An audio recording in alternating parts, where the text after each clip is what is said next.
Hello and welcome to my channel.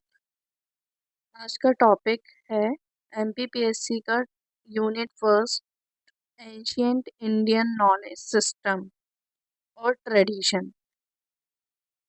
पहले हम इस टॉपिक का मतलब समझ लेते हैं। इस टॉपिक का मतलब है एंशियंट इंडियन नॉलेज ट्रेडिशन, मतलब प्राचीन काल से जो भारतीय ज्ञान अतीत काल से आज तक जो चला आ रहा है, हमें उसके बारे में देखना है।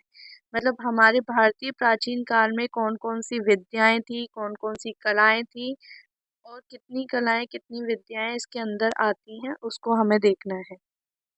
तो हम इस टॉपिक में उतना ही देखेंगे जितना हमारे पीएससी के मतलब से जरूरी है। The Indian knowledge system comprise of ज्ञान, विज्ञान एंड जीवन दर्शन।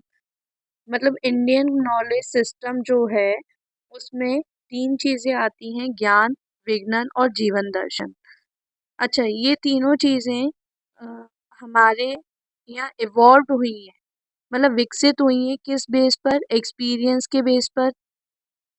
एक्सपीरियंस, ऑब्जर्वेशन, जो भी ऑब्जर्व करते थे, एक्सपेरिमेंट करते थे और उसका एनालिसिस। ये सारे बेस पर हमने जितनी भी विद्याएं हैं, जितनी भी कलाएं हैं, वो आज की डेट में हमें देखने को मिलती हैं।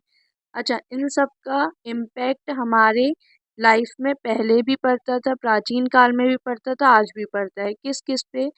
अलग अलग फील्ड्स पे, एजुकेशंस पे, आर्ट पे, administration, law, justice, health, manufacture and commerce. ठीक है, आप चाहे तो इसको नोट डाउन भी कर सकते हैं। चलिए, पहला हम देखते हैं ज्ञान। ज्ञान का मतलब क्या होता है? ज्ञान का इंग्लिश में मतलब होता है नॉलेज। ज्ञान किस पर बेस होता है? Cognitive events which is recognised when experience. It is knowledge inseparable from total experience of reality, especially the total और divine reality ब्राह्मण। मतलब है ज्ञान मतलब बेस होता है कॉग्निटिव इवेंट्स, जो हम आसपास देखते हैं, महसूस करते हैं, ऑब्जर्व करते हैं, उसके बेस पर, और जो हम एक्सपीरियंस करते हैं उसके बेस पर। जो भी रियलिटी हमें देखने को मिलती है, ब्राह्मण उसी को डिक्टेट करते थे, उसी को लिखते थे। ठीक है, इसकी जो रूट है वो हमें मिलती है इंग्लिश में। हमें क्या मतलब है इसका? ज्ञान मतलब जानना, कोई चीज़ों को जानना, किसी चीज़ की क्यूरियोसिटी होना, ये सब चीज़ें। और इसका एंटोनिम हमें क्या मिलता है? एंटोनिम देखने को मिलता है इग्नोरेंस। ठीक है, चलिए अब सेकंड आता है विज्ञान और जीवन दर्शन।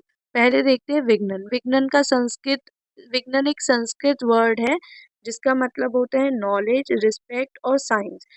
ये मेनली रिलेटेड है साइंस से। ठीक है, जो भी विज्ञान है, जो भी यूनिवर्स है, स्पेस है, उन सब की स्टडीज, उन सब का नॉलेज, उन सब को रिस्पेक्ट देना, ये सब आता है विज्ञान में। और थर्ड वन है थर्ड वन है जीवन दर्शन। जीवन दर्शन में ह्यूमन वैल्यूज, मतलब आप आपने जीवन को कैसे जीते हो, ईमानदारी है। ठीक है, सत्य की राह पर चलने वाले लोग होते हैं, अपनी मोरल वैल्यूज होती हैं, खुद की रिस्पेक्ट, ये सारी चीजें आप इसको कैसे देखते हो, वो सब आती है ह्यूमन वैल्यूज में। और लाइफ वैल्यूज, मतलब आपको अपना जीवन कैसे जीना है, किन प्रिंसिपल्स पर जीना है और किस एटीट्यूड के साथ जीना है, ये सब आता है लाइफ वैल्यूज में। तो इन दोनों को मिला के हमारा बनता है जीवन दर्शन। चलिए, now Indian civilisation has accorded immense importance of to knowledge. जो हमारे पुराने इंडियन सिविलाइजेशंस रहे हैं, जैसे हड़प्पा सिविलाइजेशन, मोहनजोदारो सिविलाइजेशन, जो बहुत ही पहले सिविलाइजेशंस रहे हैं, उसमें भी नॉलेज का बहुत ज़्यादा इम्पोर्टेंस थी, और जिसे हम आज भी यूज़ करते हैं। जैसे हम पहले देखते थे ईट वो हड़प्पा सिविलाइजेशन में एक वेल सेटल्ड हमें पूरा घर और कॉलोनीज और ग्रिड सिस्टम देखने को मिलता है। वाटर कंजर्वेशन सिस्टम देखने को मिलता है और भी सारी चीज़ें हमें। तो ये सारे किस पर आते हैं? नॉलेज के बेस पर ही आते हैं। वहाँ पे वेट नापने का तरीका, मेजरमेंट के तरीके वो भी देखने मिलते हैं जो हम आज भी यूज़ करते हैं, है ना? जो हमारी पूरी नॉलेज की जितनी भी बॉडी है, जितनी भी चीज़ें हैं वो ऑर्गेनाइज्ड हुई हैं 2 सेट्स में। मुंडको उपनिषद के हिसाब से। मुंडको उपनिषद के हिसाब से एक होती है पार्स विद्या, एक होती है अपार विद्या। पार विद्या का मतलब होता है खुद को जानना, सृष्टि के सत्य को जानना, परम सत्य को जानना, इस धरती पे जो भी चीज़ें हैं, स्पेस को जानना और खुद के अंदर की आत्मा, परमात्मा को जानना। मतलब मेनली ये बात करते हैं गॉड की, डिवाइन नेचर की, आध्यात्मिक डोमेन की, ठीक है? और अपार विद्या का मतलब होता है knowledge that is secondary to how one grasp अक्षर, ब्राह्मण और वर्ल्डली नॉलेज। मतलब हमें अपना जो आसपास है, जैसे ग्रामर सीखना, व्याकरण और अक्षर ज्ञान, वर्णमाला, हमें जीवन कैसे जीना है, विश्व में कैसे रहना है, ये सारी जो नॉलेज होती है वो आती है अपार विद्या में, ठीक है? ये दोनों तो विद्याएं हो गई जो कि मुंडको उपनिषद के हिसाब से हैं। अब हम आते हैं जो भी ट्रेडिशन है पहले से चले आ रहे हैं उसमें मेनली आती हैं 18 विद्याएं आएंगी। 18 विद्या आती हैं जो कि थ्योरेटिकल कॉन्सेप्ट पर हैं, ठीक है? और 64 कलाएं आती हैं जो कि जो हम अप्लाई करते हैं आर्ट एंड क्राफ्ट के रूप में अप्लाई करते हैं वो। तो 64 कलाएं और 18 विद्याएं। अब पहले वो 18 विद्याओं में क्या क्या आता है? 18 विद्याओं में आता है 4 वेद, 4 सब्सिडरी वेद। सब्सिडरी वेद में 4 वेद हमारे कौन से हैं? ऋग्वेद, यजुर्वेद, सामवेद, अर्थवेद, ठीक है? 4 सब्सिडरी वेद में आएगा आयुर्वेद, मेडिसन, धनुर्वेद, वेपनरी मतलब शस्त्र वगैरह की विद्या, गांधार वेद, म्यूजिक और शिल्प कला, आर्किटेक्चर, जो भी हमने चीजें बनाई हैं आर्किटेक्चर, ठीक है? फिर आते हैं पुराण, न्याय, मीमांसा, धर्मशास्त्र से लेकर वेदांग्यास और 6 ऑक्सिलरी साइंस। 6 ऑक्सिलरी साइंस में कौन से आते हैं? Phonetics, grammar, metre, astronomy, rituals और फिलॉसफी।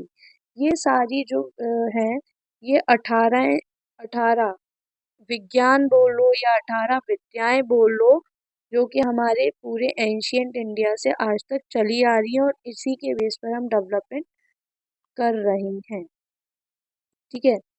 एक और स्पेशल विद्या होती है जिसे हम बोलते हैं दंड नीति। मतलब एक ऐसी स्पेशल ब्रांच जो कि प्रिंसिपल्स, थ्योरीज, एक्सपीरियंस, जो भी हमने देखा, मतलब प्रिंसिपल्स हैं, जितनी भी थ्योरीज हैं, एक्सपीरियंस हैं, उनके बेस पर प्रिस्क्राइब करना, उसको हम बोलते हैं दंड नीति। मतलब मेनली होता है science of punishment, science of punishment, ठीक है? साइंस ऑफ पनिशमेंट, इसको हम बोलते हैं दंड नीति।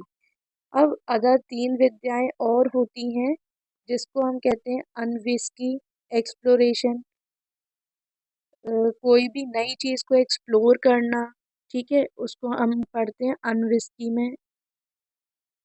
थ्राई इंटेलेक्ट, स्कॉलर्स जो कि रिसर्च करते हैं अलग अलग जगह जाके एक ही चीज को बार बार रिसर्च करते हैं, उसको कहते हैं। और वार्ता का मतलब है टॉक, कम्युनिकेशन करना, कैसे कम्युनिकेट करना है, किस तरह से किसी चीज को आगे लेके जाना है, इसको हम कहते हैं वार्ता में टॉक। तो दैट इज फॉर टुडे। ये एक हमारा टॉपिक कंप्लीट हो जाता है जिसका नाम है ancient Indian knowledge system, knowledge tradition. Thank you so much.